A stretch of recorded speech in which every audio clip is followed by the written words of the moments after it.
Morning guys. Magluluto po tayo ngayon ng bagoong alamang or shrimp paste. Ito po ang main ingredients. Sa mga ingredients po, alamang, hinugasan ko po siya ng 3 times para po malinis siya at saka matanggal ang masyadong asin. And then, garlic, onion, suka, tomato, and brown sugar. Ito po ang mga ingredients. Simple lang po akong magluto ng bagoong alamang. Minsan po nilalagyan ko siya ng taba ng pork. Pero today, hindi na po ako maglalagay. Tamang-tama po ito sa singkamas at saka sa mangga. And then, pwede rin siya sa kare-kare. Ayan, guys. Mag-start na tayo magluto, guys. Una po, lagay po natin si bawang. Isa lang.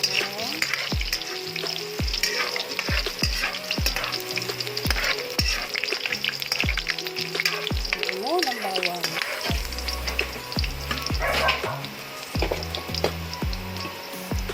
And then sibuyas po, onion.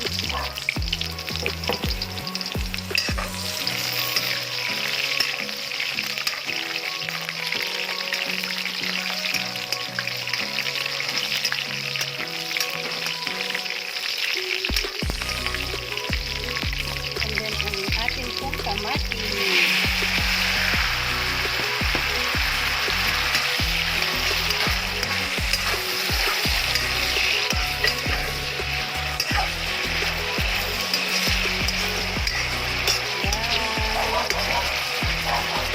Hayaan lang po natin na maluto ang kamatis hanggang lutong-luto siya. Kasi po para lumabas po yung kanyang guys, pag ganyan na po ang sitwasyon ng kamatis, ilagay na po natin ang bagoong. Ayan po.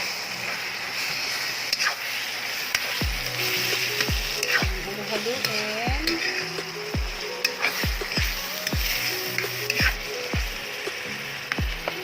Magtutubig po siya ng pusa.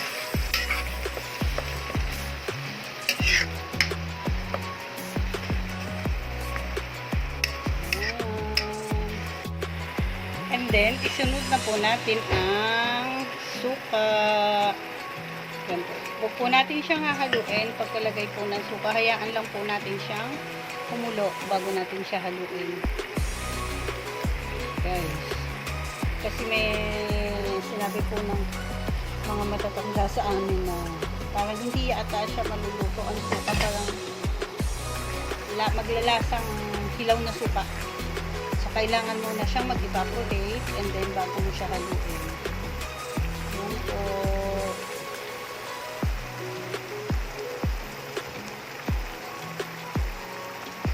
Dahil kumukulo na po siya, so pwede na natin siyang haluin.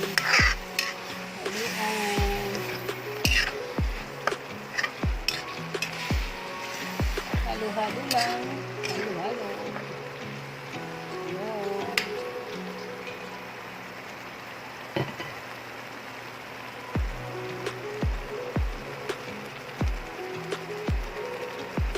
Bango na niya. Bango na ng amoy, guys.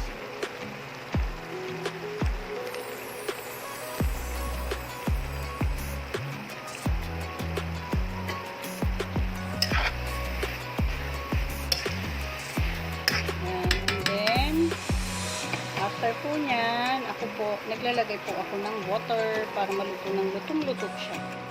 Yan. Mga 2.5 cups of water. And then, hahayaan ko na lang po siya na ubos ang water.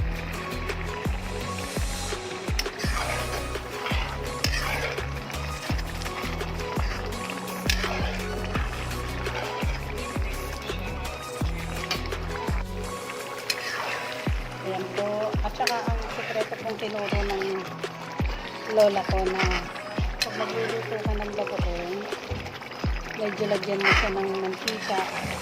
Pero pakalutuin mo po pati yung mantika. Tagalan mo po ang pagluluto para hindi siya kumanta, para hindi siya magkaroon ng lasang luma. So, nagdagdag po ako ng konting mantika. Pansinin nyo po sa mga barrio fiesta, ang mga bagoong nila is may maraming mantika. Kasi yun po yung pampa-fresh. At saka kung tama po yung tagal ng pagluluto ninyo, nakakasarap din po siya. Hindi po siya nagda-dry. Halo-haluin lang po in a medium heat. Hanggang sa kaya po siya pumipil ng thick ay dahil po sa meron pa siyang tubig. May natitira pang tubig. So kailangan po natin maluto yung tubig para po hindi siya mapanis at tumagal kahit hindi ilagay sa ref.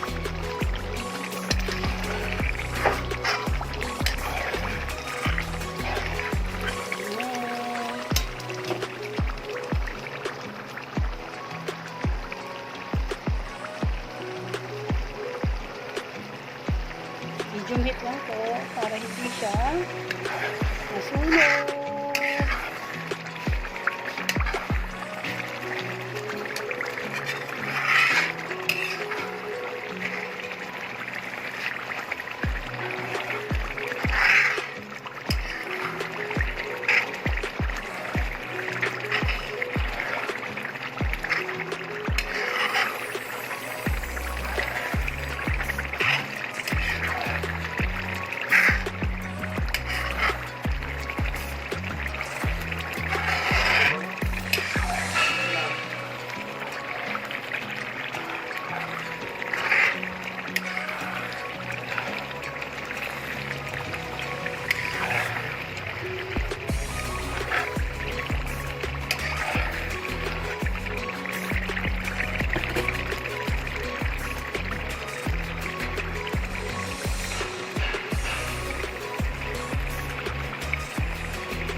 Sarap na po. Ang bango-bango na niya.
Talagang tatagalan nyo po ang papansin nyo po ngayon hindi na siya tumitinansik kasi natuyo na po yung tubig na kasama ng bagoong.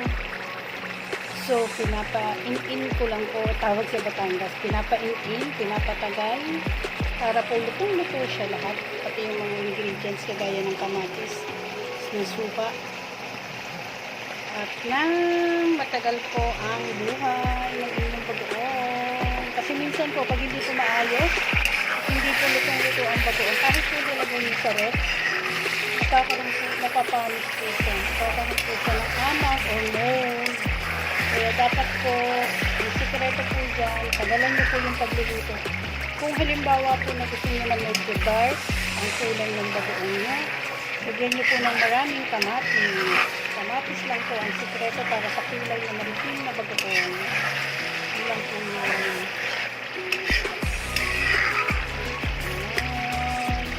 Sarap na po siya.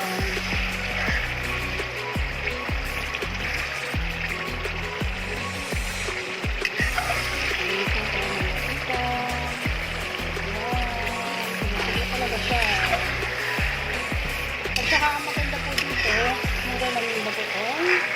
Tapos, alam niyo po kung paano ginawa. Kaysa bibili po kayo ng naka-bottle. Sabagay, okay naman din po yun. Kaya lang, mas mahal. Ito, mas mura yung puhunan. And then, marami pa. Ito pong bagoong natin is 1 kilo. Marami na. Thank you guys. Luto na siya.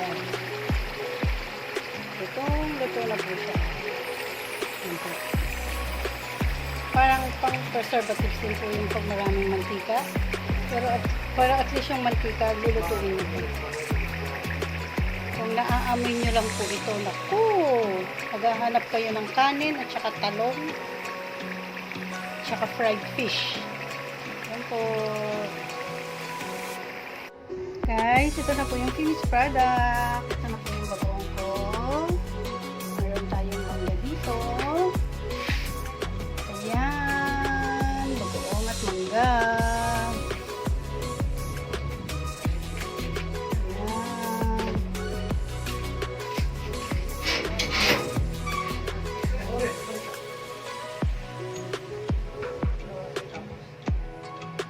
Kain po tayo.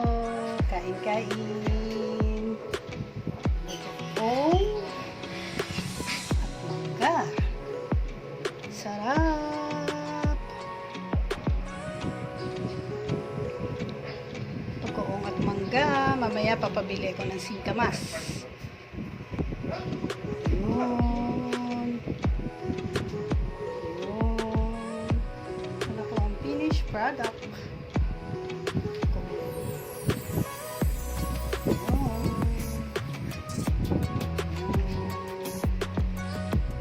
Guys, kung hindi pa po kayo nakasubscribe at kung bago po kayo sa channel ko, please like, share, and subscribe to my YouTube channel, Simply Jasper.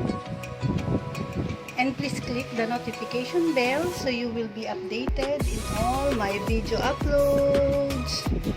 Bye guys! Thank you for watching. Bye!